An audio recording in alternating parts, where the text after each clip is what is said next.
آج کے زمانے میں جو لہر چلی ہے کہ ہر آدمی بیان کر رہا ہے اور ہر آدمی سے بڑھ کر اب جس کو پڑھنا نہیں آتا ہے وہ بھی بیان کرنا شروع کر دیا ہے. یہ واٹس ایپ کے ذریعے دینی مسائل ادھر سے ادھر شفٹ ہو رہے ہیں اور فیس بک کے ذریعے تبلیغ ہو رہی ہے، اور اس طرح سے جو بالکل دین سے واقف نہیں ہیں ویسے افراد بھی فارورڈ کرتے چلے جائیں. محمد بن سیرین رحمہ اللہ تعالی جو تابعین میں سے ہے، محمد بن سیرین کے عن ابن سیرین قال هذا الحديث دین فانظروا عمن تأخذون دینکم. فرماتے ہیں ابن سیرین رحمۃ اللہ علیہ، هذا الحديث دین، یہ جو حدیث شریف ہم پڑھ رہے ہیں، لوگوں یاد رکھو یہ جو احادیث شریفہ، یہ جو شمائل المحمدیہ یا پھر بخاری ہے یا ترمذی ہے یا ریاض الصالحین ہے یا المنہاج السوی ہے یا جو بھی حدیث شریف کی کتاب آپ پڑھ رہے ہیں، یہ جو حدیث ہم پڑھ رہے ہیں یہ ہمارا دین ہے،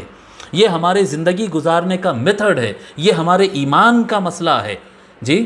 آج کے زمانے میں جو لہر چلی ہے کہ ہر آدمی بیان کر رہا ہے اور ہر آدمی سے بڑھ کر اب جس کو پڑھنا نہیں آتا ہے وہ بھی بیان کرنا شروع کر دیا ہے. یہ واٹس ایپ کے ذریعے دینی مسائل ادھر سے ادھر شفٹ ہو رہے ہیں اور فیس بک کے ذریعے تبلیغ ہو رہی ہے، اور اس طرح سے جو بالکل دین سے واقف نہیں ہیں ویسے افراد بھی فارورڈ کرتے چلے جا رہے ہیں. ٹھیک ہے، اگر کوئی اچھی نیت سے فارورڈ کر رہا ہے اللہ تعالیٰ اس کو جزائے خیر دے، اس کی نیت کے مطابق ثواب ہو، لیکن یہ بات آگاہ رکھنا کہ یہ ہمارے دین و ایمان کا مسئلہ ہے کہ کوئی بھی واٹس ایپ فارورڈ یا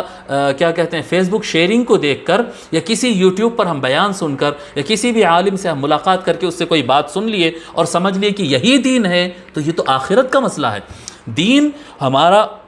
ہمارے دین کا اور ایمان کا مسئلہ ہے کہ زندگی میں ہم اس پر بلیو کریں گے اور زندگی کے بعد ہم قیامت کے دن وہی عمل کو لے کر اللہ تعالیٰ کے سامنے کھڑے ہو جائیں گے. تو فرماتے ہیں فانظروا عمن تأخذون دینکم، کیونکہ دین اتنا اہم میٹر ہے لہذا یہ ضرور غور کرو کہ تم دین کس سے لے رہے ہو،